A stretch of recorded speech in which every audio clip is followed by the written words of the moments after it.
Hola, buenas noches a todos. Vamos a ir conectando los micrófonos para ir empezando la emisión de esta mesa redonda virtual. Buenas noches. ¿Qué tal?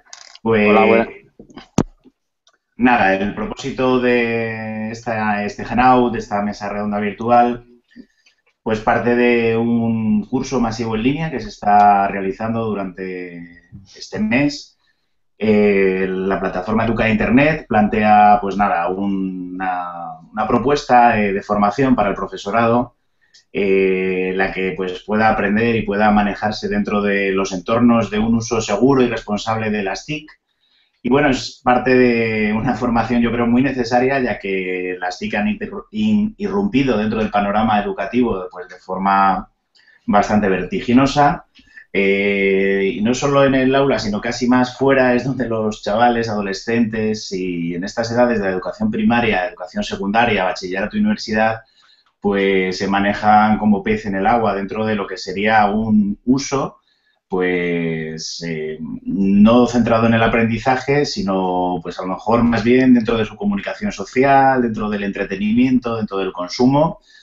Y pues nada, lo que vamos a intentar entre todos es dar pues una visión pues global sobre qué significa esto de un uso seguro para los jóvenes, adolescentes, chavales de la red, de Internet, de las redes sociales, ver también aspectos legales que son muy interesantes y yo creo que el profesorado pues necesitamos formación en este sentido para aclarar términos, aclarar pues algunas leyes y bueno, en principio presentamos a los participantes de la mesa porque somos yo creo muy afortunados de contar con estas tres personas que han querido colaborar de forma desinteresada para compartir su conocimiento.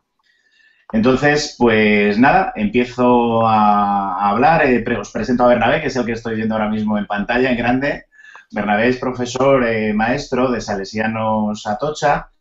Brevemente, pues comentaré que, pues bueno, es muy prolífico en sus proyectos y en incluir las TIC, hacer un uso bastante interesante en proyectos de aprendizaje, ¿no? Experiencias de aprendizaje donde los chavales, pues mediante dispositivos móviles, ordenadores, etcétera, etcétera, pues aprenden y se van de alguna manera concienciando también en estos términos que estamos hablando.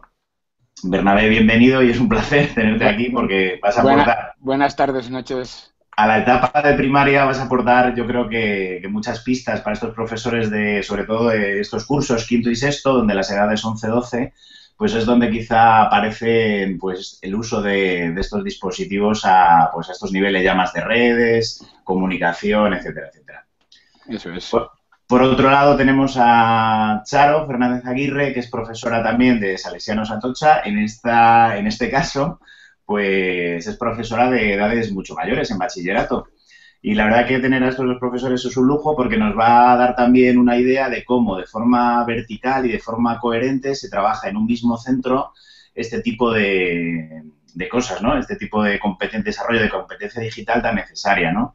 No es solo la suerte de que te haya tocado un profesor que, por fortuna, controla este tema y sabe desarrollar la competencia digital en estos niveles, sino que, bueno, pues en un mismo centro debería haber un plan específico de TIC en el que se trate todo esto. A Charo también la conoceréis por un montón de proyectos, que usa también mucho las TIC y un trabajo muy interesante que yo creo que no hace falta mucha más presentación porque a nivel de red podéis encontrar a través de la imagen digital que ellos mismos muestran, pues todo este bagaje profesional, ¿no? Y por último también quiero presentar a Enric Martínez, a Ricard, perdón, Ricard Martínez. Ricardo. Perdona, Ricard. Es una suerte también contar con él porque tenemos a todo un experto en aspectos legales relacionados con la red. Ricard viene del mundo, si no me confundo, universitario, donde también podríamos tener otra etapa educativa representada, pero bueno, tenemos la suerte que está muy especializado en todo el tema pues de ley de protección de datos, es pues presidente de la Asociación Profesional Española de Privacidad y bueno, la verdad que es una suerte y en el MOOC, en el curso masivo en línea, habréis podido ver los contenidos que pues él mismo va ofreciendo y aportando y cuando hay dudas pues ha ido resolviendo de alguna manera todos los aspectos legales en el que pienso que pues, estamos bastante carentes de conocimiento los docentes. Entonces, muchísimas gracias, Ricard, por estar con nosotros, y si nos puedes ofrecer pues información y consejos útiles, te lo vamos a agradecer un montón. Gracias a vosotros. Nada. Podéis seguir la mesa redonda a través de Twitter, a través de la etiqueta Uso Seguro TIC. En Facebook también estamos utilizando esta etiqueta. Y bueno, desde la misma plataforma de Hanout, los que estéis cursando este curso masivo, pues ahí también tenéis toda la información para seguir los datos. Hemos tenido que renovar el enlace, que ya está puesto en la red, y bueno, de alguna manera esperemos que pues os vayáis conectando y podamos compartir pues todo este momento pues que hablamos relajadamente, pero que se produzca mucho conocimiento y que podamos estar de alguna manera disfrutando y aprendiendo entre todos. Vamos a hacer una serie de preguntas a cada uno de ellos. Espero que el diálogo de alguna manera pues sea también fluido, que no tengáis que contestar la pregunta dirigida exactamente a quien vaya, pero que bueno, que de alguna manera podamos aportar desde el plano educativo, desde los aspectos más legales y técnicos, e intercambiar todo este tipo de experiencias para que sea lo más constructivo posible, ¿vale? Y en principio, nada, lanzo una pregunta quizá desde el plano más personal, porque esto irrumpe un momento de nuestras vidas profesional donde antes no existía. Entiendo que todos no nacimos en la era en la que existía Internet y vimos esto nacer y de alguna manera aparecer en nuestros entornos profesionales y en nuestros entornos de aprendizaje. Entonces, una primera rueda breve donde nos podáis de alguna manera pues decir exactamente cómo irrumpió esto, cómo visteis la necesidad de trabajar esto en vuestro ámbito profesional, ¿vale? Y empiezo, por ejemplo, con Ricard, y si nos puedes aportar un poco esa parte de, ¿no? ¿Cuándo entra estos aspectos de un uso seguro de la red y cuándo ves necesario que hay que trabajar en ello? Pues veréis, y yo empezaré con un pequeño dato biográfico que creo que puede resultar de utilidad a nuestros compañeros docentes en primaria. Yo terminé mis estudios de Derecho en el año 93. En esa fecha, año 93, yo no había usado un ordenador en mi vida. Y ahora me dedico a esto. Todo es posible, para que nos entendamos. Es decir, y la verdad es que yo empecé a plantearme yo soy experto en Derecho Constitucional y cuando me planteé las cuestiones relacionadas con mi investigación, me interesó siempre el derecho a la información y me interesaron también aspectos relacionados, curiosamente, con la genética. Y ahí descubrí que lo importante, lo crucial, lo que yo pensaba que podía ser muy relevante para nuestras vidas iba a ser el tratamiento de información personal. Estamos hablando del año 94-95. Así que aposté por investigar en estos temas, por formarme, por trabajar en profundidad. Acabé trabajando en un entorno muy tecnológico en el Servicio de Informática de la Universidad de Valencia y eso pues radicalmente supuso un cambio que la gente que nos ve o nos escucha pues puede apreciar simplemente buscándome en Google y viendo las cosas que he hecho desde entonces hasta hoy. Y la verdad es que el mundo de las tecnologías de la información, el mundo del impacto jurídico en la privacidad y de las posibilidades que ofrece Internet nos ofrece a todos un territorio infinito y desde ese punto de vista digamos que yo no trabajo, yo me divierto cada día. Genial. Pues muchas gracias. Este aspecto que comentas de la diversión, que al final acaban siendo temas que nos apasionan, son temas que de alguna manera lo llevamos como algo pues lúdico y que forman parte de nuestra vida y nuestra profesión y es quizá lo que hace que profundicemos y de alguna manera lo llevemos dentro. Pues nada, Charo, te paso la palabra. ¿Cómo viste tú en tu trabajo como docente a irrumpir las tecnologías y cómo esto afecta un poco al planteamiento personal, ¿no? Pues yo como visionaria nunca he tenido precio, porque la primera vez, yo antes de ser docente ya era informática, y cuando la primera vez que yo me topé con el correo electrónico, que hace mucho, antes del 93, pensé que yo nunca escribiría cosas personales por correo.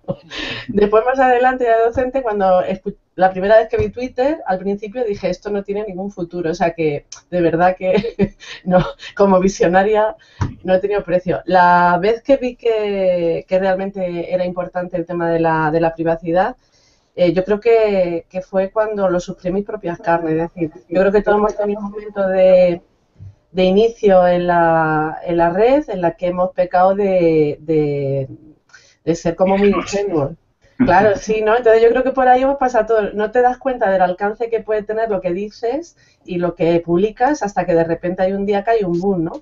Y yo me pasó esto. Yo escribí en una página que en esa época tenía mucho tirón, que era Barra Punto, y al día siguiente, pues, tuve avalancha de correos, tiraron mi servidor, alguien llamó a mi director, y yo estuve una semana que no podía dormir. Entonces, porque nunca pensé que iba a tener tal repercusión. Entonces, yo creo que para mí eso fue un momento que marcó un antes y un después, ¿no? Ya después, pues, ha habido ya muchas cosas, ¿no? Muy bien. Pues nada, Bernabé, te paso la palabra para que nos cuentes tu experiencia un poco. ¿Cuándo irrumpe las TIC en tu profesión, en tu vida personal? Bueno, la verdad es que empezó a preocuparme la seguridad en Internet un poquito tarde. Yo empecé a trabajar con blogs y porque sentía la necesidad de llevar a los padres lo que estaba pasando en el aula. Y yo estaba lanzado a la piscina ahí a lo loco. Publicábamos cosas y fotografías, todo lo que se nos venía. Estábamos entusiasmados, ¿no? De que la red nos permitía lo que estaba en el aula llevarlo afuera, ¿no? Que todo el mundo lo pudiera ver. Hacíamos cualquier cosita y estábamos orgullosos de que nos vieran cómo trabajábamos en el aula. Y fue Twitter el que empecé a conocer a otros docentes y alguien me abrió los ojos y dice, tío, ¿qué estás haciendo? Estás publicando las fotografías de tus alumnos, estás publicando las cosas que hacéis ahí sin ningún control. Entonces fue lo que me saltó ahí la chispita, ping, digo, esto pasa algo. Y empecé a trabajar un poquito sobre lo que significaba la identidad digital. Y descubrí Todookay, una aplicación que es una red social privada que se puede que está muy bien para educación. Y como es cerrada y podía controlarla, me venía estupendo para que yo, con mis alumnos, empezara a enseñarles cómo debíamos de movernos en la red. También ya digo, como conocía a mucha gente en Twitter, muchos docentes que también les preocupaba este tema, pues así fue como dije, no, hay que ponerse las pilas, hay que tener formación y antes de lanzarnos a comunicar todo lo que se nos ocurre en Internet, tenemos que empezar a saber cómo lo vamos a hacer. Muy bien. Muchas gracias, Bernabé. Y nada, pasamos a la siguiente pregunta. Me gustaría de alguna manera que me comentaseis, porque si estamos en contacto con alumnado, pues le va a pasar quizá lo mismo que a nosotros, que empezamos un poco a ciegas, cometiendo estos errores que nos comenta Bernabé, y por eso nos ha llevado a informarnos y a poder avanzar de forma un poquito mejor, ¿no? Con un uso más responsable. Vuestros alumnos, cuando se encuentran con este entorno, cuando ellos llegan, cuando de alguna manera entienden el potencial que tienen las TIC a nivel de comunicación, a nivel de encontrar información, pues ¿qué encontráis? ¿Ellos son conscientes de que hay una identidad digital? ¿Intuyen algo?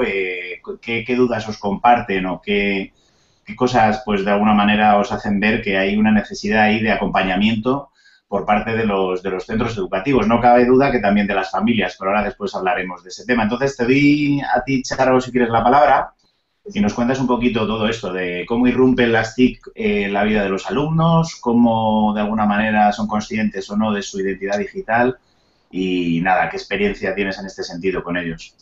Claro, yo os ubico otra vez, ¿no? Yo estoy en bachillerato, entonces, bueno, pues cada vez más, de unos años para acá, las redes sociales es algo que vienen con ellas incorporado. Entonces, yo creo que no hay dicotomía, es decir, no podemos separar su vida digital de su vida analógica, por decirlo así, es un todo, y entonces ellos vienen al aula y al colegio con todo. Entonces, los problemas que tienen un sitio en otro, pues hay una transferencia total y absoluta, porque no, para ellos no hay frontera, ¿no? Entonces, al final, ¿qué ocurre? Pues que surgen problemas porque muchas veces usan las redes como si fueran chats privados o no son conscientes del alcance que tiene, emplean expresiones inadecuadas, las cosas se les va de mano. Entonces, casi todos los años tenemos algún problemilla que además salta al aula. ¿Cómo salta al aula? Pues al final hay que abordarlo, ¿no? Y hay que abordarlo con formación, ¿no? ¿Qué pasa? Pues que necesitan, casi todos han empezado la red, como decías tú, en plan amateur y les hemos dejado solos. La mayoría sí, ¿no? Yo muchas veces con los padres, por ejemplo, aunque después me has dicho que hablamos de la familia, pero nos ha pasado que para que vengan solos al colegio, pues ha pasado un rodaje y no les dejaban solos hasta que supieran cómo venir, ¿no? Pero en esto de las redes le hemos dado los smartphones, todos tienen móviles, desde hace 2 o 3 años todos lo tienen, todos tienen datos o wifi y todos están en las redes, entonces les hemos dejado un poco abandonados, ¿no? Y en el tema de la formación, pues bueno, cuesta, ¿eh? Hay que incidir mucho porque les cuesta mucho darse cuenta de quién les escucha, quién les ve, que son cosas públicas, que va a tener esa trascendencia hacia el futuro, que les va a afectar, que no es tan fácil deshacerse de lo que uno dice y publica, en fin, complicado. Bernabé, en las etapas en las que tú trabajas, donde ya a partir de cuarto, quinto de primaria, pues los expertos van diciendo que aparecen los primeros móviles.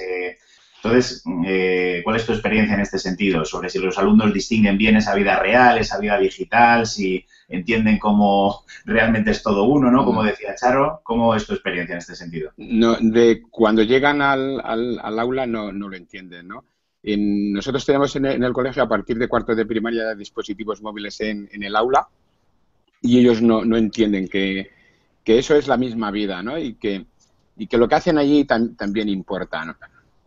No comprenden que sea tan importante lo que está pasando en la red, porque lo estoy haciendo yo solo, lo estoy haciendo en privado, estoy con un cacharrito y lo que hago aquí no me está viendo nadie. Como nadie me está viendo, piensan que no va a quedar en ningún sitio.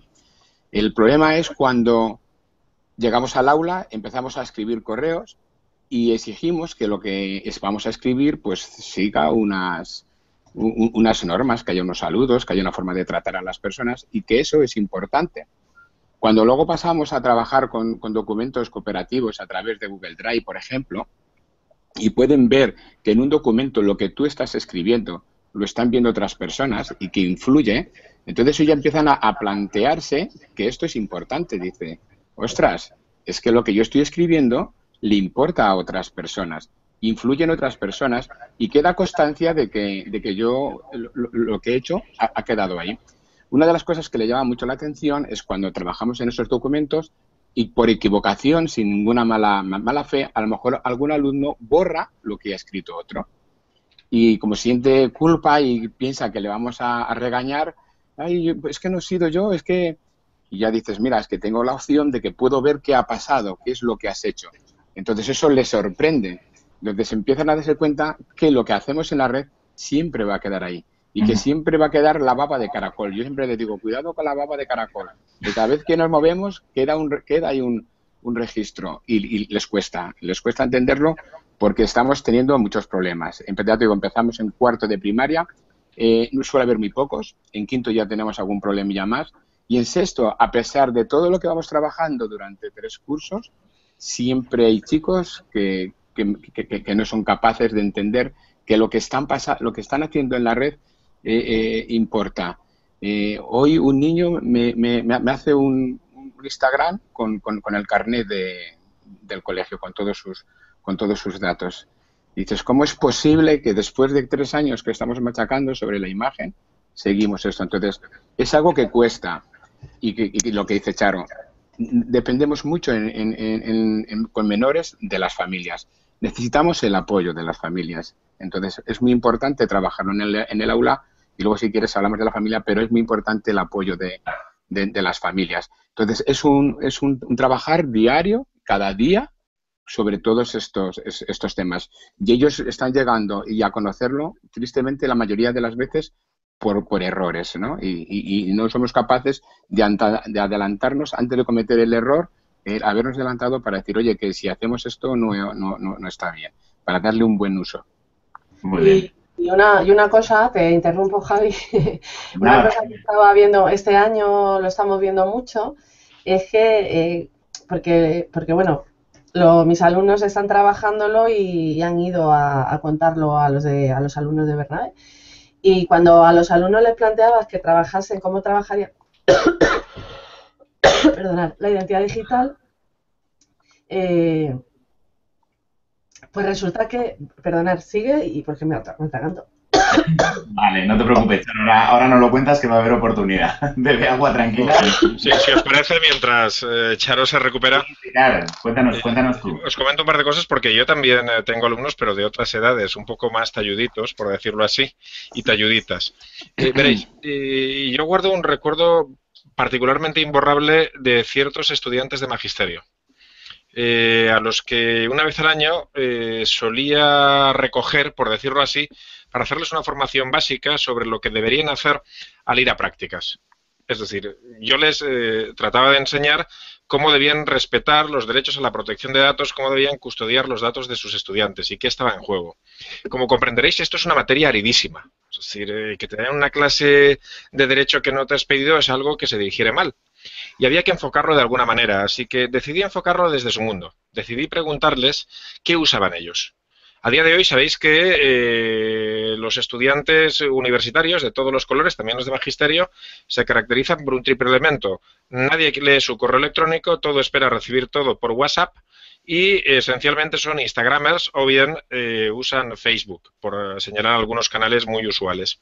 Bien, yo les pregunté, porque tenía curiosidad, cuántos estaban en estas redes y les pregunté específicamente cuántos de ellos habían subido en alguna ocasión o habían sido etiquetados en una foto que pudiera suponer, en caso de verla, un futuro empleador que probablemente no iban a tener trabajo.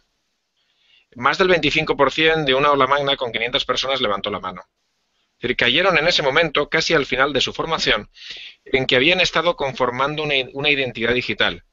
Estamos hablando de lo que se ha definido como nativos digitales o como millennials. Es decir, estamos hablando de gente que ya nació y vivió con Internet. Y que al final de su carrera universitaria y cuando tienen el reto de ser los futuros formadores y cuando no tienen la excusa de no tener ni idea de este medio, siguen sin tener una conciencia real de lo que significa la identidad digital, de lo que significa su identidad digital. No lo digo en sentido negativo, constato un hecho que regularmente se repite cada vez que hablo con este segmento de población. Es decir, no han entendido o no han querido entender o no han tenido la oportunidad de entender cuál es el impacto en la conformación de su identidad digital, de su reputación en el mundo online, todas y cada una de las cosas que hacen en el mundo Internet. Por tanto, creo que esto es fundamental. Y apuntando a algo que señalaba Bernabé, recuerdo que hay un estudio muy interesante de EU Kids Online que se refiere a la mediación parental. Ellos estudiaron cuestiones de seguridad de Internet y menores en toda Europa durante unos años, en los que destacan, hablamos de hace 3-4 años, que los chicos españoles tenían un riesgo bajo de impacto en su seguridad en Internet básicamente por dos razones, porque sus padres o les prohibían usar Internet o solo les permitían jugar. Los escandinavos tenían más riesgo porque sus padres les dejaban hacer más cosas. Pero se daba una circunstancia muy particular. Se había constatado que los padres de los países escandinavos, esencialmente Suecia, se preocupaban mucho de la mediación parental, de educar a sus hijos y de estar con ellos. El resultado práctico es que mientras que los españoles daban un perfil de intensive gamer, es decir, de un sujeto que solo usa Internet para jugar y que se pierde la mitad de los recursos, los escandinavos eran advanced users. Tenían más riesgo simplemente porque tenían más exposición, pero eran más capaces de controlar ese riesgo. Y por tanto, Bernabé, me parece que es un dato muy significativo respecto de lo que tú apuntabas. Muchas gracias, Ricardo, lo que cuentas es súper interesante. Ya que has sacado el tema de las familias, claro, al final veo que esto, al final, todos los que estamos trabajando en educación vemos lo fundamental, el sentido de la comunidad, ¿no? La comunidad educativa.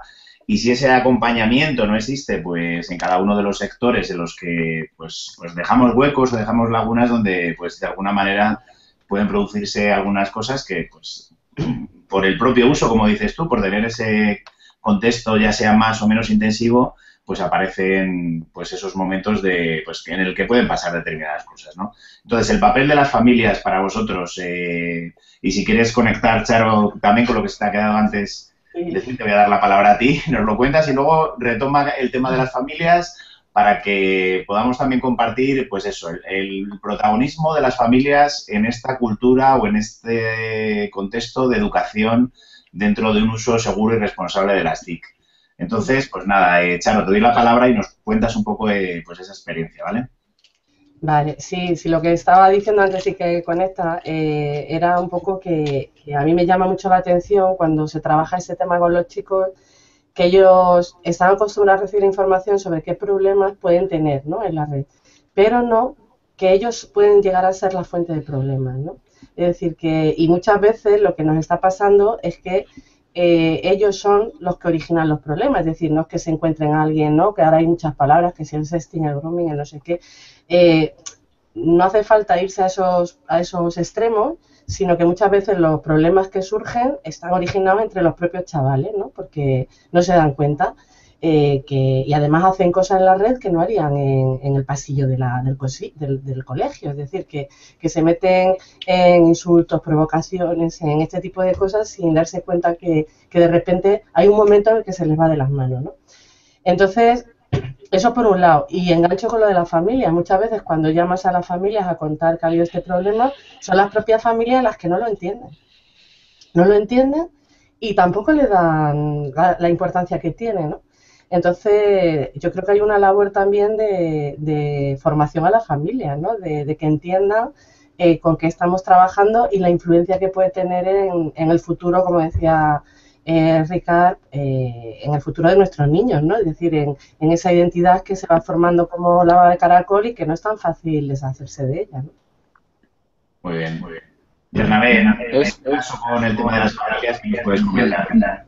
Es que es muy curioso cómo... Ahí tengo eco, no sé por qué. Voy a bajar un poquito el volumen. Es curioso cómo los padres en niños 9, 10 años, yo creo que empiezan muchas familias a dar a sus hijos un smartphone, ¿no? Un teléfono que con datos para que pueda acceder a Internet. Y cuando menos con el WhatsApp. Un sistema de mensajería que apareció ahí, pero que ahora es una red social, que no se necesita estar registrado. Los padres compran ese aparatito al niño y se lo regala. Si le regala una moto, me supongo que antes se asegura de que sabe conducir esa moto. Pero las familias, en la inmensa mayoría, no tienen conciencia de que utilizar un móvil con datos, no un teléfono móvil, sino un smartphone que tenga la capacidad de acceder a Internet, eso sea educable, que haya que aprenderlo a usar, ¿no?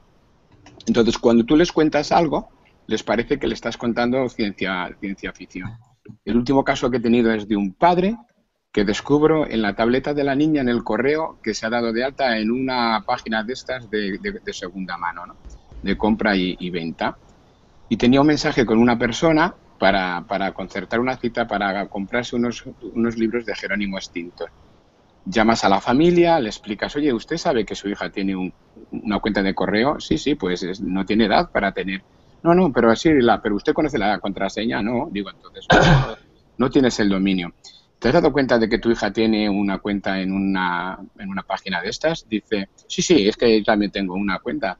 Digo, pero es que la niña se ha registrado con su número de teléfono. Y dice, hombre, ¿qué quieres? ¿Que se registre con el mío?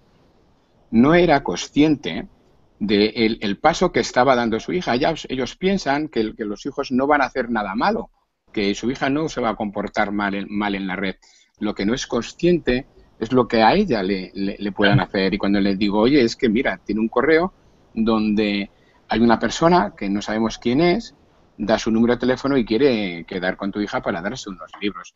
¿No crees que esto y todo con esto con los hijos, con la hija delante, ¿no?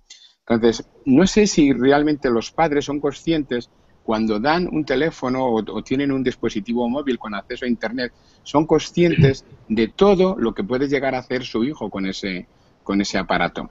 Es más, muchas veces lo que hacen es presumir, porque mira a mi hijo cómo maneja el teléfono, mira a mi hijo cómo maneja la tablet, pero ¿por qué? Porque es capaz de moverse a través con su aparato por páginas, por hacer vídeos, por colgar vídeos. Niños menores colgando vídeos en YouTube, y eso a los padres, en lugar de decirle, ¿pero qué estás haciendo, hijo? Que es que sale tu casa, es que estás dando información de ti. Dice, no, es que es muy hábil con la electrónica, y presumen de él. Entonces, nos cuesta mucho a nosotros, porque cuando yo veo una cosa así, al menos me queda la obligación, o me siento la obligación de avisar a las familias cuando me encuentro cosas. Y en muchos casos los padres lo defienden. porque no llegan a ver dónde está el mal. Y te dice, no, si es que además de que sé de que mi hijo tiene esto, soy seguidor suyo. Y dices, o sea, perdona, o sea, es que estás viendo que está cometiendo, dando información de la familia, vídeos que dices, y te parece que es muy gracioso y... Entonces, es complicado, hacemos reuniones y ¿quién viene? Los padres que realmente están preocupados. Si no hemos creado en los padres la necesidad de que tienen que preocuparse por la seguridad del uso de los dispositivos móviles, es muy complicado simplemente traértelos para informarles. Entonces, primero tenemos que concienciar a las familias de que es muy importante el uso que se hace de los dispositivos móviles de los hijos y luego ya empezar a trabajar. Entonces, es un camino duro. Muy bien. Voy a cambiar un poquito de tercio. Hemos hablado de los docentes cuando de alguna manera se encuentran con este contexto, de los alumnos, de las familias. Vamos a hablar ahora un poquito del tema de, pues bueno, de consejos que a lo mejor quizá Ricard nos puede dar bastante información. Pues consejos en base al tema de los datos, la privacidad, los aspectos legales. ¿Qué nos puede aconsejar un experto como Ricard en este sentido sobre todo esto para intentar que metamos la pata, ya que hemos visto que cometemos errores porque, en fin, son nuevos contextos, son entornos que de alguna manera pues no son de alguna manera novedosos, vamos aprendiendo poquito a poco, nos vamos preocupando, vamos intentando unar a esos alumnos, a esas familias, pero hay aspectos muy áridos donde pues se nos escapa y como decía Ricard, estas cosas de así de derecho, pues realmente no hemos asistido a esas clases que igual nos vendría muy bien, ¿no? Entonces, ¿qué consejos nos podrías dar tú, Ricard, a docentes cuando trabajamos con datos, con imágenes, con trabajos que se elaboran y de alguna manera pues deberían tener algún tipo de licencia, los materiales? Si queréis vamos desglosando. Y si nos quieres hablar primero un poco de pues lo básico sobre datos, un docente, ¿qué aspectos tiene que tener en cuenta para manejar los datos de sus alumnos, sus vídeos, sus fotos, sus producciones digitales dentro de un contexto educativo? Cuando, yo qué sé, desde una excursión hasta cuando hacemos un proyecto en el que los alumnos se expresan, hablan, dicen cosas sobre ellos. Y bueno, ¿qué nos aconsejas? Si nos puedes plantear, pues es un poquito un panorama básico donde nos podamos ir agarrando y de alguna manera avanzar los docentes en este aspecto. La versión breve de mis consejos es tener un buen asesor, pero bromas aparte, lo primero que hay que tener en cuenta es, sobre todo para los que nos escuchan y son maestros o son profesores de secundaria, son docentes, lo primero es no autocriminalizarse. Es decir, el problema cuando recibimos un mínimo grado de formación en esta materia, cuando detectamos la magnitud de la cuestión, es que automáticamente queramos convertirnos en asesores o en expertos nosotros mismos en protección de datos y que nos pasemos justo al otro lado. Es fundamental que los entornos escolares públicos y privados inviertan en tener un buen apoyo en esta materia. Es decir, nuestros profesores deben tener unos conocimientos básicos que les permitan identificar riesgos, que les permitan identificar problemas y modos de actuar. Pero tiene que haber alguien detrás que les apoye. Tiene que haber alguien detrás, y ahora vamos a un futuro reglamento que obliga a que ese alguien exista, se llama el Data Protection Officer, que en los entornos públicos al menos va a ser obligatorio, que les ayude para resolver aquellos problemas que sean complejos, que les ayude para resolver el problema que señalaba Bernabé. He detectado que un niño está haciendo cosas en su móvil que son muy complicadas y la verdad a mí me resulta muy complicado a la vez saber si estoy invadiendo su privacidad porque le veo lo que hay dentro del móvil. Oiga, eso es un caso difícil, no lo tiene que resolver usted, tiene que tener un apoyo para hacerlo. Pero si vamos a los aspectos más básicos, creo que lo que hay que tener muy claro son 3 o 4 o 5 ideas muy básicas. Primera, los menores tienen derecho a la privacidad. Los menores tienen derecho al honor, los menores tienen derecho a la propia imagen. Esto para empezar. Y esto no lo digo yo, lo dice la ley española y lo dicen los convenios internacionales. Por tanto, cuando tomo una decisión que repercute sobre la privacidad del menor en cualquiera de esas manifestaciones, tengo que tener en cuenta el interés superior del menor. ¿Y esto en qué nos afecta? Hombre, pues nos afecta en la debida custodia de esos datos. No le vamos a dar datos de un menor a cualquiera. Y yo hablaba antes, fuera de la emisión, con Bernabé, de lo complicado que se ha vuelto la vida. De lo complicado que es cuando me enfrento a que me pide datos alguien que resulta ser la abuela de un niño de padres divorciados y no me consta que tengamos permiso para darle acceso a datos del expediente de notas. Y ahí necesito apoyo, porque la vida se ha vuelto muy complicada.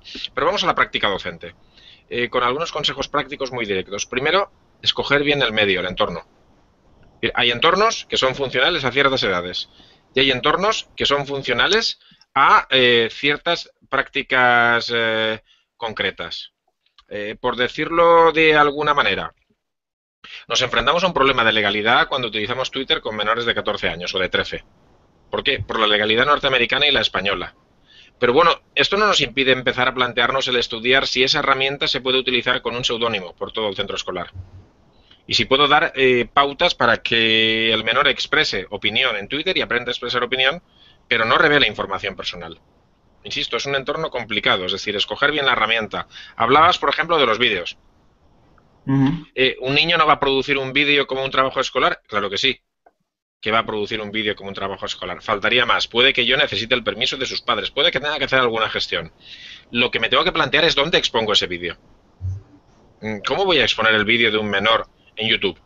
¿O cómo puedo obligar a un menor a presentar un trabajo, casos que conozco, a través de YouTube como imposición obligatoria del profesor?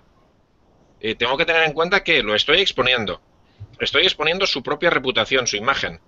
Hay quien se burla de vídeos de menores en Internet. Y algo he escrito yo bastante duro sobre eso. Y además de hacer eso, estoy obligando a un menor, que puede que esté registrado o puede que no, a formalizar un contrato con una multinacional norteamericana que le impone ciertas condiciones. Yo cuando iba a la escuela, a mí no me obligaban a firmar contratos con nadie para poder presentar un trabajo. Por tanto, tenemos que dimensionar esto. Porque igual resulta que en YouTube tenemos canales cerrados y privados, con un único usuario y contraseñas de la escuela y no accesible a terceros. Podría extenderme mucho más. Cuidar la imagen de esos menores. De repente podemos pensar que está muy bien poner la foto de un menor y yo he visto páginas web incluso de guarderías en Facebook. Oiga, pero usted está exponiendo esa imagen, ¿tiene el permiso de los padres? ¿Ha verificado el impacto? Veréis, una cosa que a mí, los que nos están viendo y escuchando, van a pensar que este señor es poco menos que un radical. Veréis, nuestros niños van muchas veces a granjas escuela o a semanas blancas en espacios de terceros, que muy amablemente les hacen una foto que inmediatamente publican en su web o en Facebook. Pues miren, estos señores no publican esas fotos porque estén agradecidos al colegio y porque estén satisfechos de que los niños están felices. Es una pura explotación comercial de la imagen. Es una explotación menor. Incluso les diré que entre lo hortera, con perdón, y lo chabacano. Pero es una explotación comercial. No suben la foto a la página web o al Facebook de la granja escuela porque estén felices y agradecidos. Lo hacen para que la gente vea que esa granja escuela va gente. Y van niños. Y les puede parecer un ejemplo exagerado, pero me temo que es lo que es. Por tanto, insisto, identificar bien el medio, identificar sus condiciones legales y desarrollar estrategias para proteger esa imagen y esos derechos del menor. Muy bien, muchas gracias, Ricard. La verdad que de todo lo que has dicho se me ocurren ejemplos y supongo que a Bernabé y a Charo de ocasiones cuando nos piden participar en determinadas historias que pues vemos una oportunidad a veces, ¿no? En determinados proyectos que organiza, pues, que va a ir la televisión o que de alguna manera, pues, es una entidad que tiene cierta repercusión, pues, que puede difundir esa imagen, es verdad. Como hace poco fuimos con nuestro centro a unos premios de la Fundación Telefónica y donde, pues, ahí tenía que firmar esa autorización, ¿no? Entonces, sí es verdad que ese permiso, hay que contemplar ese tipo de historias donde pues de alguna manera este paraguas de la autorización en un primer momento y luego cuidar también los canales de difusión de los centros, que no sea, o te he entendido, que no se obliga quizá a los chicos más mayores a que tengan su propia cuenta donde publicar, etcétera, sino que haya un paraguas educativo donde tú tengas esa autorización al uso de la imagen del menor siempre que los contextos pues sean el del centro, sea un uso educativo y dentro de una justificación de un proyecto de aprendizaje y, bueno... Claro, pero fíjate, Javier, que estos son una serie de consejos, porque me los habéis pedido, sí, muy puntuales, pero al final, en la recomendación global, vuelvo a la inicial. Es decir, vamos a ver. ¿Verdad que cada área, a principio de año, allá por junio, trabaja el programa educativo del año siguiente? ¿Verdad que el consejo escolar o el claustro se reúne para establecer la programación y los objetivos del centro? Bueno, pues esto forma parte de eso. Es Ujú. decir, debe haber una estrategia del centro que decida bajo qué condiciones va a hacer qué cosas y cómo va a repercutir en los menores. Esto, si se programa de este modo, es decir, si se plantea como un esfuerzo concertado, como una política del centro, nos va a proporcionar un paraguas y una seguridad inmensa. Y seguramente salgan esos problemas que nos obligan a buscar a un tercero que nos ayude a resolverlos. Pero vamos a empezar cada curso académico con unas políticas definidas y precisas que nos dotan de tranquilidad a nosotros y de seguridad y de garantía de los derechos a los menores y a sus padres. Muy bien, muchas gracias. Le voy a dar la palabra a Charo también para que nos comente pues este tipo de historias, cuando hay que abrir una cuenta, cuando hay que hacer un proyecto, para estar en un contexto donde también los docentes pues puedan hacer con tranquilidad sus proyectos, porque si no, igual estábamos encerrados todavía en el libro En de el texto aula. y hacer mucho más. Entonces, venga, contarnos un poco cómo vosotros Sí. habéis podido trabajar en estos proyectos que mostráis en red también, que son tan interesantes y recomendamos mucho visitar pues vuestros portfolios de proyectos y tal. Y nada, contadnos un poquito ese entorno que manejáis, estos acuerdos que tenéis de centro. Nosotros desde siempre hemos pedido autorización, tenemos varias autorizaciones, ¿eh? Tenemos una que ya está en la matrícula. Ya cuando se va a matricular en el centro, como es una política del centro el participar activamente en la red, pues ya ahí ya tenemos un primer filtro. Y después, cada vez que se hace cualquier tipo de salida de proyecto, pues al comenzar también tenemos una autorización con siempre contextualizando que si se hace, si el chico va a publicar contenidos o va a publicar imágenes o va a publicar cualquier cosa, está dentro de lo que consideramos el ámbito del proyecto. Muchas veces también nosotros tenemos la ventaja de que son chavales de 17, 18 años, bueno, 18 muy poquito, 16, 17, ¿no? Que están ahí, bueno, para usar las redes ya sí que tienen la edad permitida y nos interesa mucho que lo hagan con cabeza y sobre todo hay otra cosa que no hemos nombrado y que a mí me quita mucho tiempo porque creo que es muy necesario y es que sepan respetar el trabajo ajeno, el tema de las licencias, que no vale, no vienen muy acostumbrados al copy-paste. También otro tema muy interesante es quién tiene la autoridad, ¿no? Cómo buscamos información fiable. Yo creo que también todo eso está dentro de este tema, ¿no? Es decir, no solamente de la parte de identidad digital, sino también qué uso hacemos de los contenidos que hay en la red, ¿no? Cómo filtramos, cuál es el contenido que estoy leyendo que es fiable y no es fiable, cómo citamos las fuentes, cómo licencio yo mis contenidos.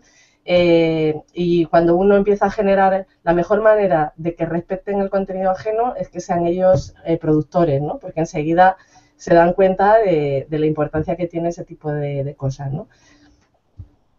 Muy bien, muchas gracias, Charo. Le paso la palabra a Bernabé que nos comente algunos aspectos en este sentido también. Nosotros también en primaria, desde luego, tenemos todos los permisos de los padres, firman varios permisos, desde la primera cuenta que creamos con las Google Apps de educación del colegio, donde los padres son los que ya nos firman, que ellos son los responsables de esas cuentas de correo y donde conocen las contraseñas y que nos prometen, entre comillas, prometen estar avisores de lo que con ellas ocurre, ¿no? Entonces, desde ahí que todos los permisos los vamos teniendo. Lo que pasa es que luego tenemos la oportunidad porque es muy importante, por ejemplo, el crear vídeos para los chicos es muy importante. Lo que, claro, ellos no lo publican en YouTube. Tenemos circuitos cerrados, ya sean aulas virtuales, dentro de las Google de educación, dentro de sitios cerrados, donde ellos pueden publicar sus vídeos y podemos trabajar sobre cómo se debe de crear un vídeo o de cómo se debe de hacer un trabajo que tenga en cuenta los permisos de utilización de terceros.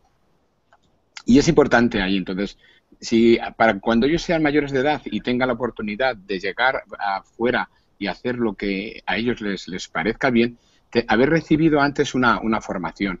El caso de las fotografías, lo que más le atrae un dispositivo móvil a un niño es la fotografía. Cuando les damos el primer dispositivo, enseguida empiezan a hacerse fotografías porque es muy atractivo. Si nosotros en el aula lo que hacemos es buscar trabajos donde ellos puedan desarrollarse esa creatividad que tiene con la cámara fotográfica y trabajamos una vez que están hechas el uso de la imagen, no puedes sacar a tus compañeros, es importante que no grabe su audio, que no les... y si vas a grabar, que sepa que le estás grabando y que te dé su permiso. Y si te da su permiso es para algo en concreto, no para toda la vida ya. Si hay terceros en las imágenes, que eso tampoco puede ser. Entonces, les podemos ir formando dentro de circuitos cerrados que controla el profesorado para que ellos aprendan el manejo y el uso seguro de los dispositivos.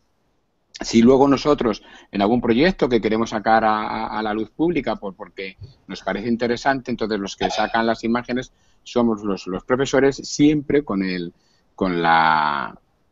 permiso y las autorizaciones de los padres, tanto de la imagen personal como de sus trabajos, porque también sus trabajos son importantes y tienen su autoría. Y hay niños que en su dibujo lo quieren publicar o se lo publicamos y nosotros les pedimos la autorización para tener también el permiso de la familia. Y algo importante también, a ver si ahora no me entra la tos, que antes cuando te interrumpí, algo también importante, y enlazo con una pregunta que lanza en Twitter Pilar, ¿no? Pilar Ballesteros, que dice que si los profes que usan las redes sociales a nivel personal, pero no educativo, si es compatible. Pues mira, yo creo que uno tiene que ser educador siempre, y en la red también, porque ahí damos ejemplo.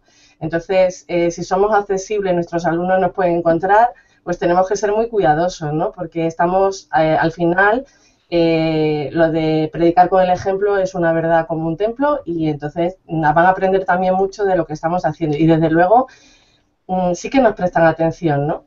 Entonces, bueno, yo creo que ese también es un punto importante y que los profesores tenemos, no tiene mucho sentido ser educador, de estar diciendo que tienes que usar bien las redes sociales y tener en Facebook tú una página, ¿sabes? Yo qué sé, yéndote de fiesta y estás de jolgorio todo el día y pasado de rosca, ¿no? Pues entonces pierdes un poco la autoridad, ¿no?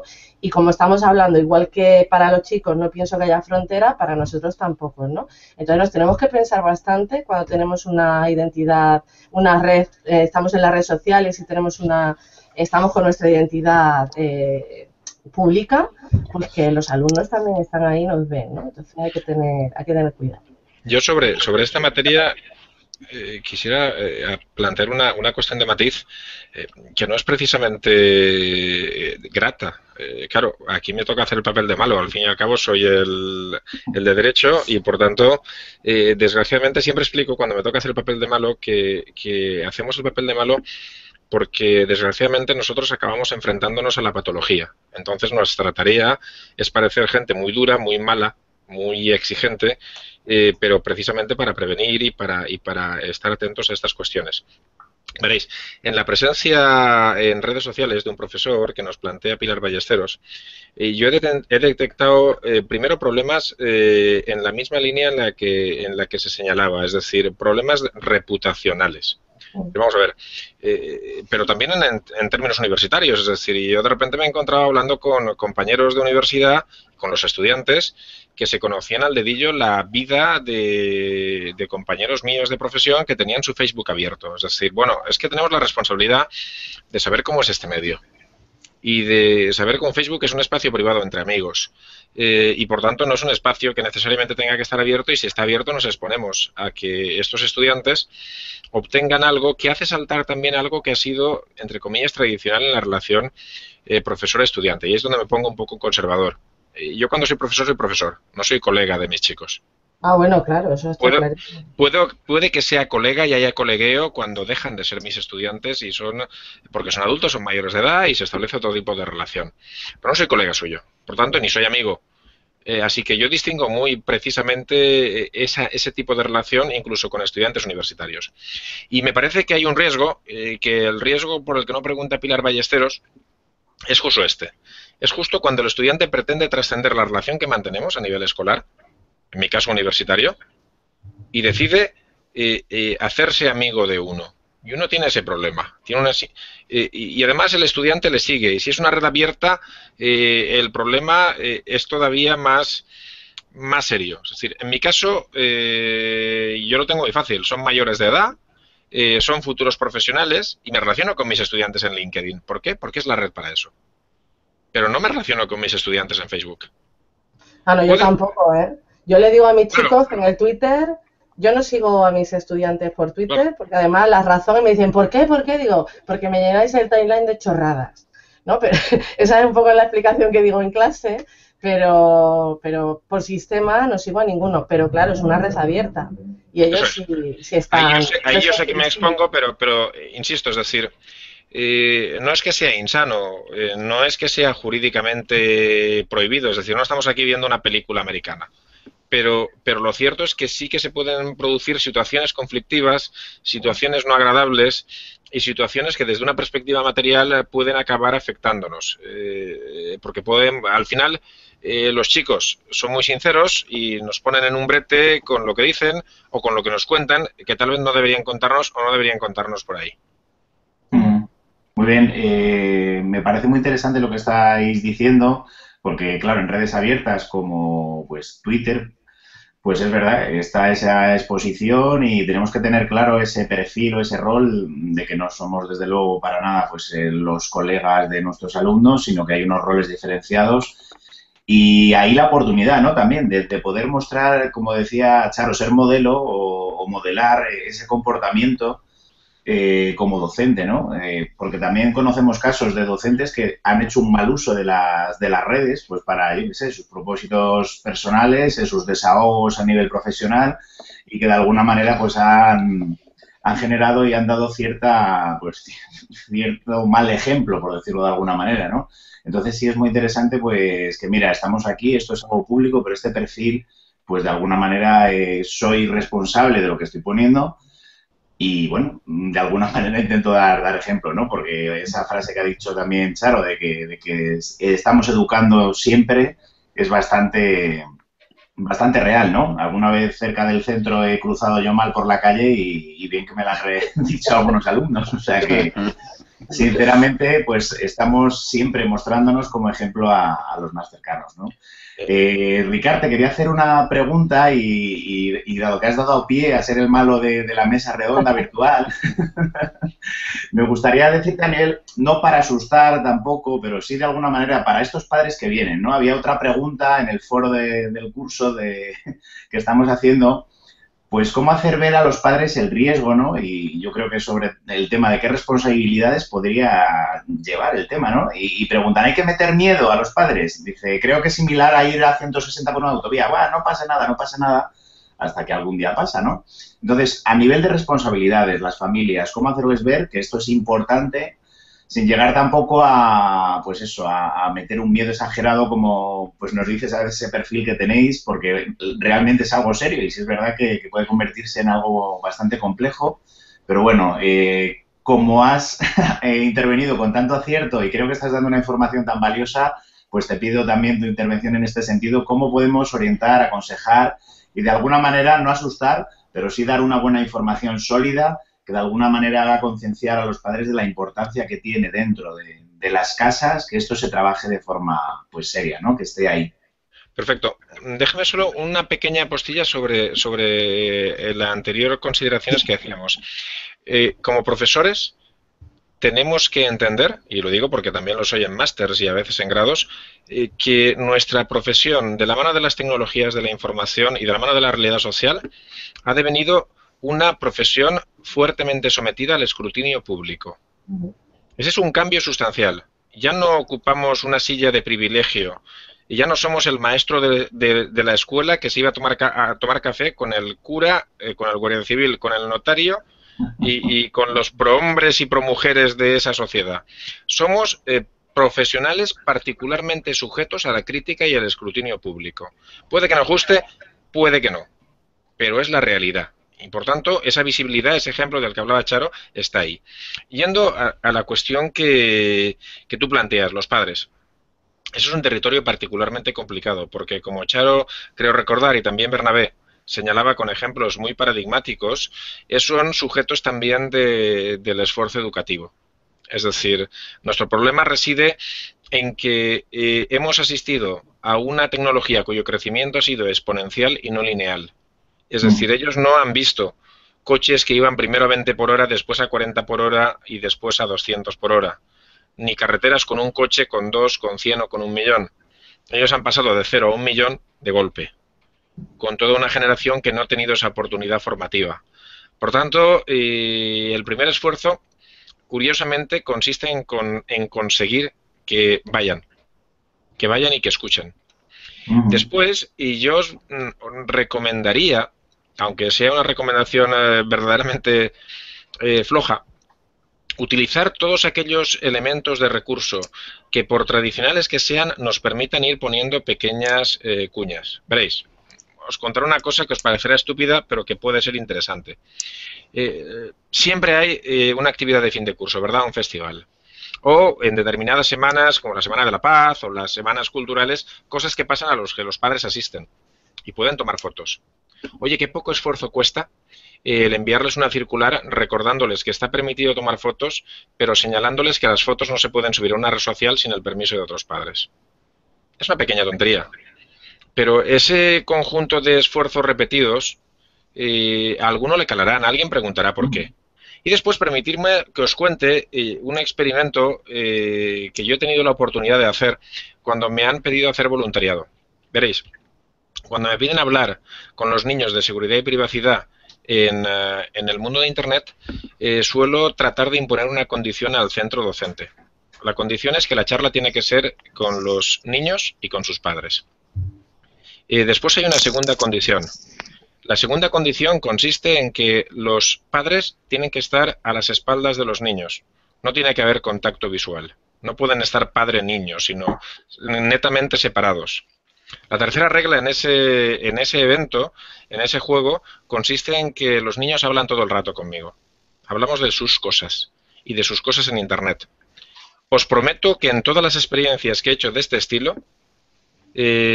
aparte de la complicidad que se genera con los menores cuando les dices tu padre es un invitado de piedra, no puede hablar, tú eres el protagonista, os juro que eso hace que los padres aprendan de qué estamos hablando 100 veces más rápido que darles una charla doctoral donde les explico esto. Porque el conocimiento lo están construyendo sus propios hijos. Y eso les impacta de un modo brutal. Genial, la verdad que interesantísimo. Yo creo que de aquí vamos a copiar ideas para incluso, pues eso, intentar en nuestros centros poder de alguna manera transmitir de esta forma tan sencilla algo tan importante, ¿no?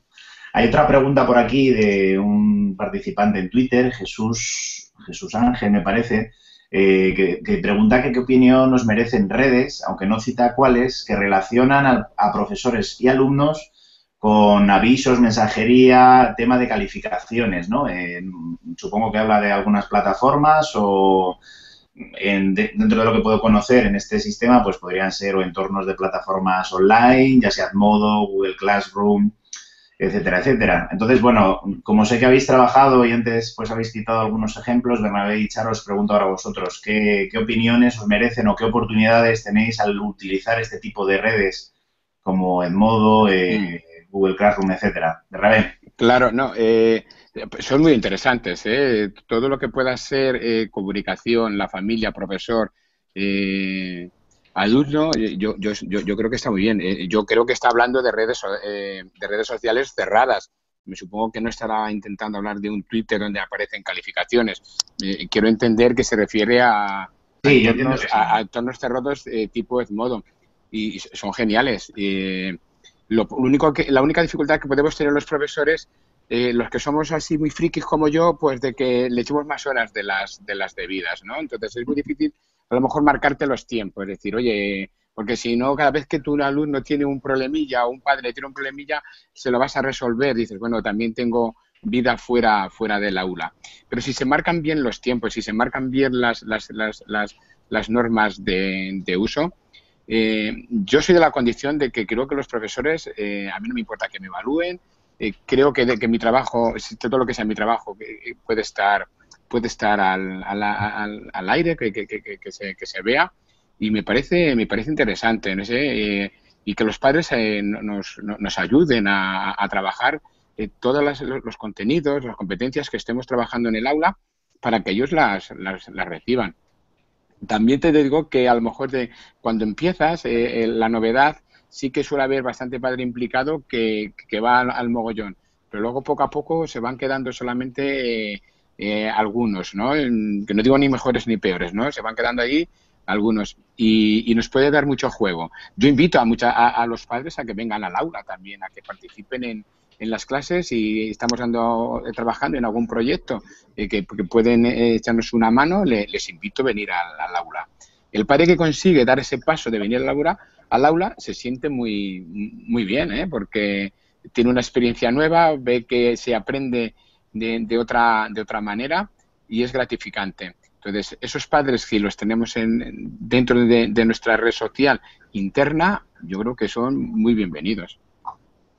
Muy bien. Charo, ¿qué nos puedes decir sobre estas plataformas? La verdad es que yo con los chavales míos casi siempre utilizo plataformas abiertas, no estas cerradas, pero yo entiendo, algunas sí he utilizado alguna vez, tuve una experiencia con cibercorresponsales, que era un entorno bastante cerrado y controlado, y además, bueno, se trabaja el tema de que los chicos no tenían fotos, el tema de los avatares, se controlan los comentarios, que como plataforma de entrenamiento, pues estaba bien, ¿no? Es decir, era una plataforma de entrenamiento en la que solamente está controlada un poco los chicos que participaban en diferentes colegios y se ponían en juego todas las normas de una red social, ¿no?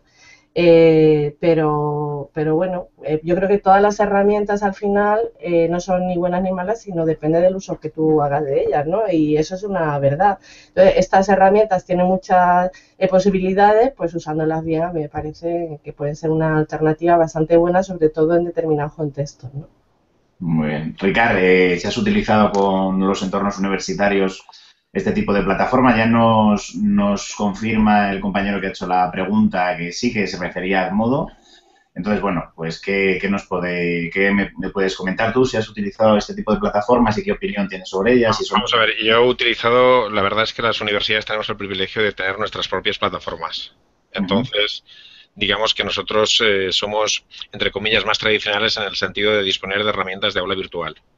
Y, por tanto, no tenemos una experiencia comparable en sentido de herramientas formativas basadas en redes sociales, aunque alguna experiencia hay de algún profesor. Por tanto, mi experiencia se basa más en la socialización que se produce en un aula cerrada, en un entorno de aula virtual, que en este tipo de herramientas. Pero creo que es fundamental trasladar un elemento que tanto Bernabé como Charo han subrayado y que es radicalmente cierto.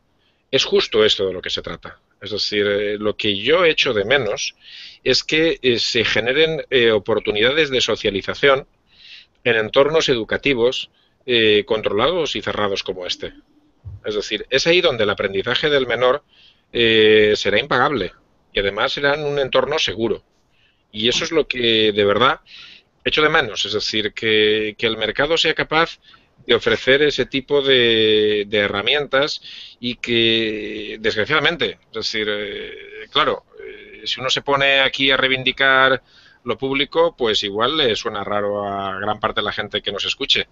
Pero es que creo que los sistemas de educación pública, no solo en España, sino en todos los países, están absolutamente cerrados al desarrollo de herramientas, incluso de red social, pensadas para estos entornos.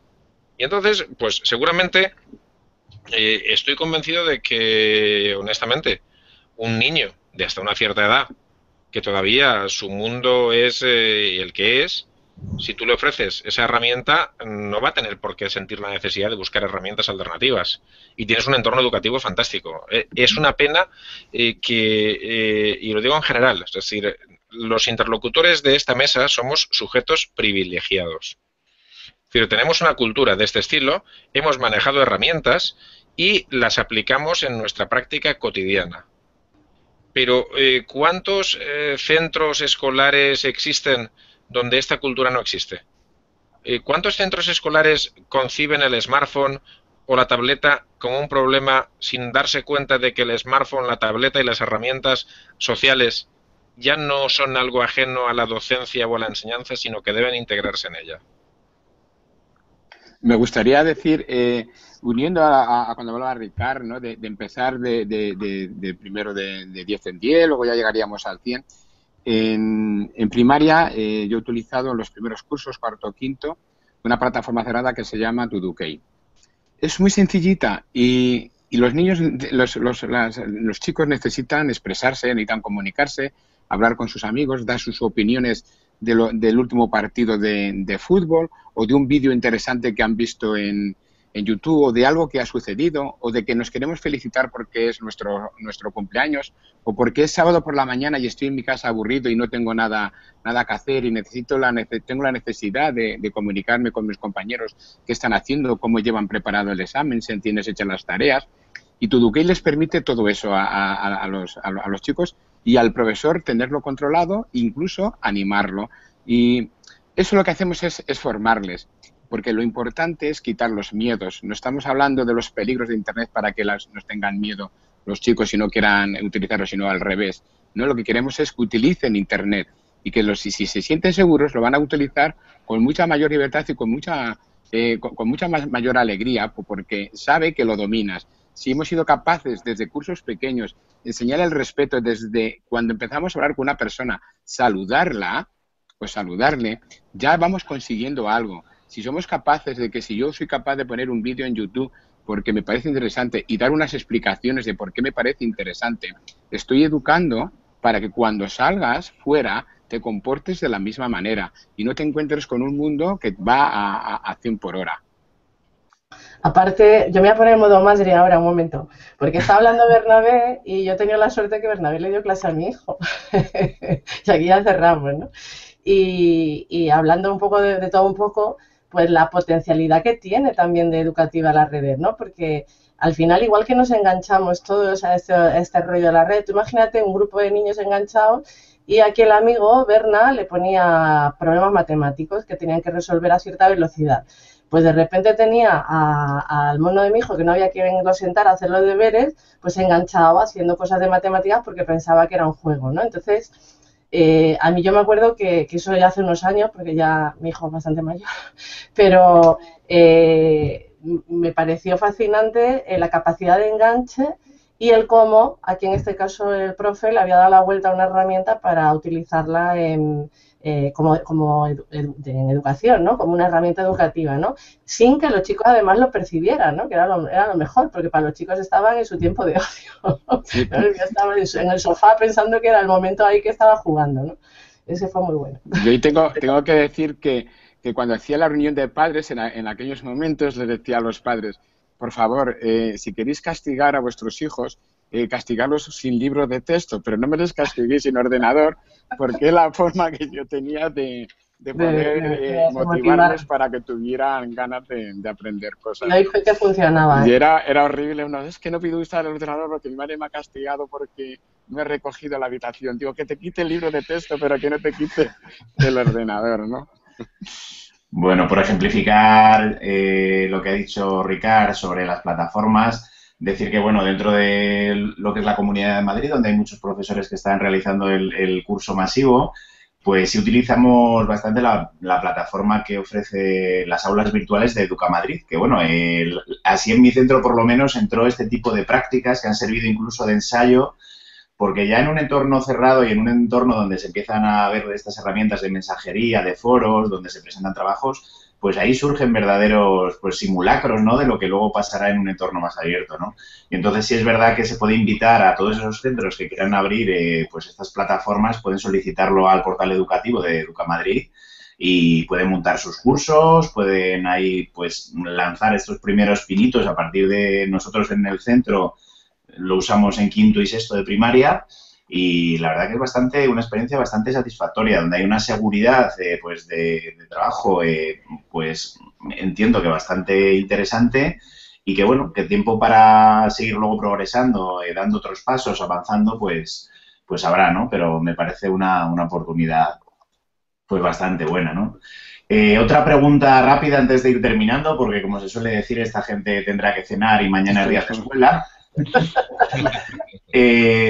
Dice aquí una también participante a través de Twitter, Arantxa, dice, si mi colegio tiene Facebook y Twitter, si publicamos fotos, ¿es legal que estas se compartan o debemos hacer autorizaciones específicas? Quizá Ricard en esto lo tiene más claro. Una red, como tiene ese poder de amplificación, de difusión, Supongo que se refiere, pues que bueno, en mi colegio tiene Facebook, publica esas fotos con esa autorización que hemos dicho antes, tiene Twitter, pero claro, a partir de ahí la gente enseguida puede compartir y dar difusión. Y a partir de ahí el efecto viral y multiplicador de esto puede ser importante también, ¿no? Entonces, ¿qué nos puedes decir sobre esto, ¿no? Si hay que hacer autorizaciones específicas, ¿es legal que la gente comparta cosas que ha compartido un centro educativo? ¿Cómo lo enfocas, Ricardo? Partamos de la base de que de algún modo y de forma no escrita hay algunas redes sociales que sin necesidad de leer sus políticas legales nos están diciendo, sin saber derecho, uno ya ve por la naturaleza de la red lo que va a pasar allí.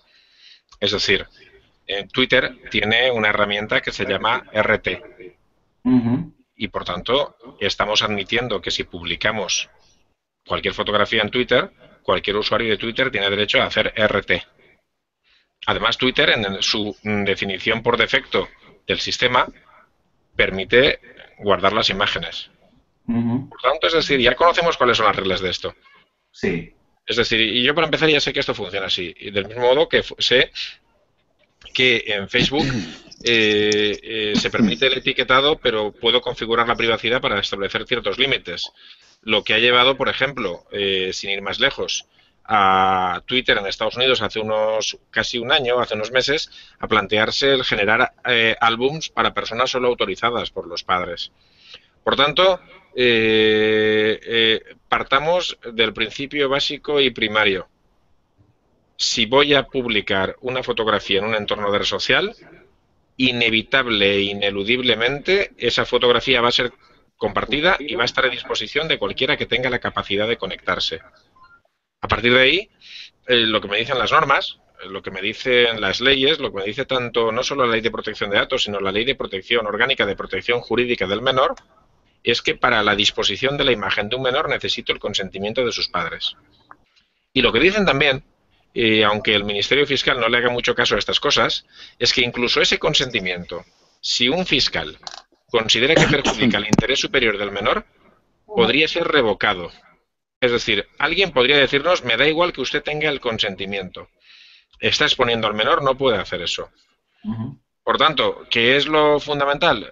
Tener una buena política para eso, dimensionarlo en función de la edad del menor y sobre todo, tratar en el mejor de los casos de procurar escenarios fotográficos que sean muy generales, que no afecten a la individualidad del menor. Aquí a mí me resulta muy difícil pronunciarme porque las leyes dicen una cosa y la realidad dice otra.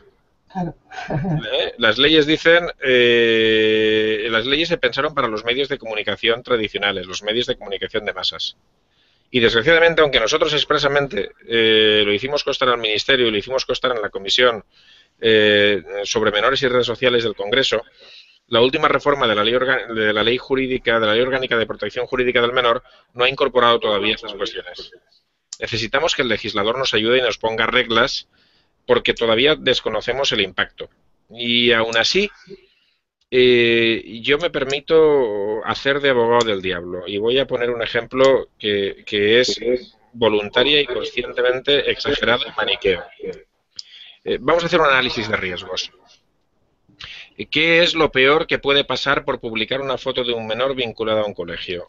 Que el menor sea reconocible. Que un tercero reconozca a ese menor. Que el tercero espere a ese menor a la puerta del colegio. Lo acose, lo convenza, que ocurra algo que pudiera ser gravísimo. Insisto, sé que estoy manipulando la realidad. Mi análisis de impacto es el siguiente. Que eso ocurra es muy improbable. Pero si sucede, el impacto será gravísimo. Los perjuicios para ese menor son para toda su vida. Por tanto, tengo que dimensionar mi riesgo pensando en esos escenarios. Y pensando en por qué yo debería exponer la imagen de ese menor. Sé que estoy exagerando, se lo digo tanto a ti, Javier, como a Charo, como a Bernabé. No es mi intención asustar a nadie. Pero lo cierto es que la primera pregunta que yo haría no es... Yo le preguntaría, ¿y por qué tienen ustedes necesidad de publicar fotos de los escolares en Twitter? Porque es que la tarea del colegio viene definida por la Ley Orgánica del Derecho a la Educación. ¿Qué fin pedagógico está detrás de publicar las fotos de un escolar en Twitter. Y como no me puedan responder que hay un fin pedagógico detrás, creo que tenemos un serio problema a la hora de tomar esa decisión. Claro. Muy bien, yo creo que queda muy clara la postura, Ricard, y bueno, entendemos todo el contexto que pones para tenerlo en cuenta, ¿no? Dentro de lo que hablabas de estas estrategias de centro también, estas justificaciones de por qué realmente se hacen las cosas, ¿no? Entonces, pues nada, creo que ha quedado claro para la persona que preguntaba. Pues ya simplemente me queda dejaros una ronda para que de forma, pues nada, voluntaria, en breve tiempo, en 1 minuto o 2, nos podáis dar unos últimos mensajes que os apetezcan. Estoy seguro que el debate va a seguir pues a través del curso del MOOC y a través de las redes de Twitter y Facebook. La gente utilizará la etiqueta Uso Seguro TIC y seguramente que encontréis más preguntas. Os están citando y de alguna manera, pues nada, os irán a preguntar y acudir porque yo creo que os habéis exhibido hoy demasiado a través de las redes y la gente va a saber cómo. Entonces os dejo pues unos minutos para que podáis nada, ofrecer lo que queráis de vosotros. Yo desde luego estoy encantado de haber asistido a la mesa y nada, doy paso a Bernabé para que en un par de minutos pues diga libremente sobre este tema lo que quiera, ¿vale? Vale. Yo animar a los docentes de educación primaria a que tenemos que estar en Twitter. Los docentes tenemos que estar en Twitter. Yo soy docente gracias a Twitter porque he aprendido mucho. Hay que estar ahí y hay que llevar eso a los alumnos. Enseñarles que tenemos que dominar la herramienta. Si la herramienta es Internet, hay que dominarla para salir al mundo desde del aula. Y ser muy pacientes, sobre todo también con las familias. Y como decía Ricard, aunque sea el día que van a hacer la foto porque los niños van a cantar en el salón de actos, recordarles a los padres eso. Habrá que irles poquito a poco dando información para que sean capaces de darse cuenta de lo importante que es el uso seguro de Internet. Y a todos estos profes que todavía quedan que solamente ven las cosas malas, decirle que no. En la charla que daban hoy los chicos de Charo, que eran de primero de bachiller, a los de cuarto, quinto y sexto le ponían la balanza que veía yo. Ya, qué cosas buenas tienen y qué cosas malas. Y los niños de cuarto era curioso cómo pesaba mucho más las cosas malas que había en Internet. Pero los chicos de sexto le decían que había muchas más cosas buenas que malas. Es lo importante, ver todo lo bueno que se puede hacer con la red, enseñarlo, dominar lo malo y a compartir. Creo que es muy importante compartir. Entonces, cuando ponen... ¿y por qué tenemos que poner en Twitter? Porque hay que compartir, porque es un buen sitio para el aprendizaje. El aprendizaje ya no está solamente en el aula, el aprendizaje ha salido al mundo y las herramientas estas nos permiten aprender desde fuera. Entonces, vamos a utilizarlas, pero bien y seguras. Muchas gracias. Gracias a vosotros. Te toca. ¿A quién? ¿A Ricard o a mí? A ti, Charo, venga. Vale. Pues la verdad que yo un poco en la línea de Bernabé. Yo creo que las redes sociales han venido para quedarse. Es una herramienta que ya tienen de serie nuestros alumnos y si les sabemos indicar cómo usarlas de manera correcta puede ser un gran aliado para su futuro. Para encontrar trabajo, para construirse esa imagen digital que desean y que les pueda abrir puertas, ¿no? Y después también apoyando un poco lo que dice Bernabé, yo sí me gusta el tema de dar visibilidad a lo que se hace en el aula, precisamente para ayudarles a esa construcción de su propia identidad. Es decir, si ya con 17 años pueden mostrar lo que son capaces de hacer, pues ya estamos poniendo esas primeras baldosas, ¿no? para ese futuro currículum que se tienen que labrar, ¿no?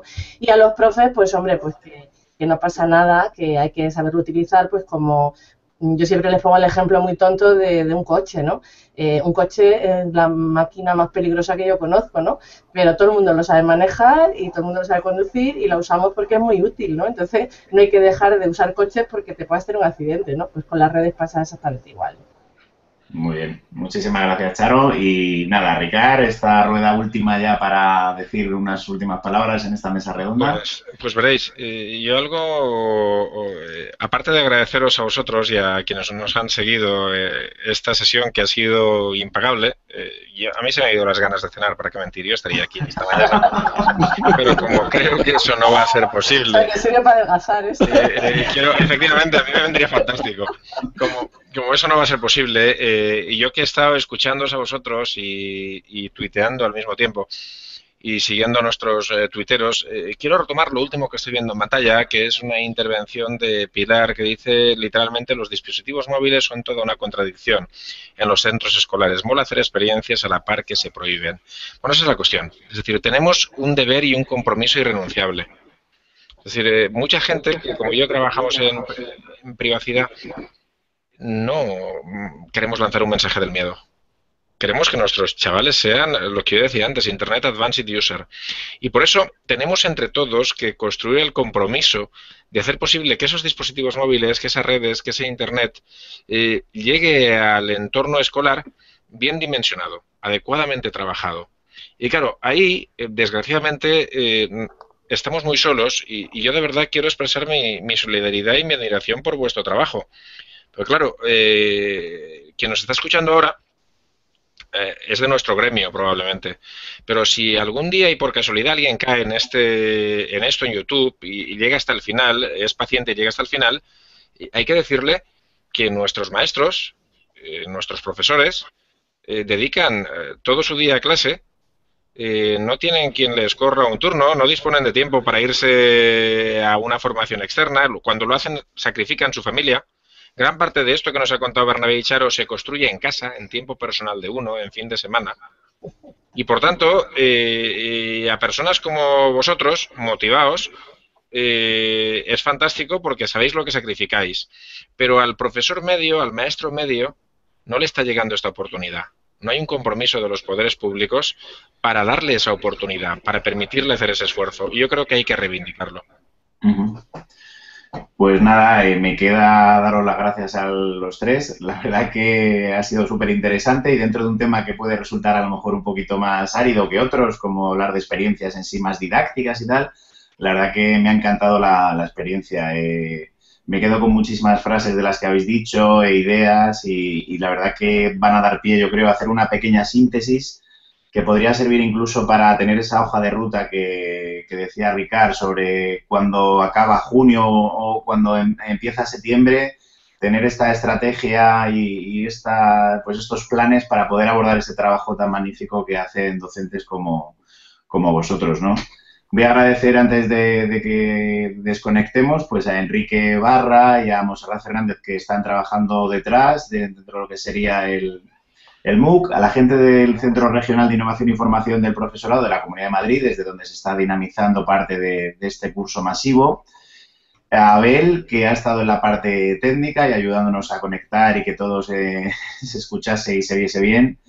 Y bueno, a vosotros tres, a Bernabé, que Martín, le podéis seguir en Twitter por @Bernabé, a Charo Fernández, que la podéis seguir @Yalocin en Twitter.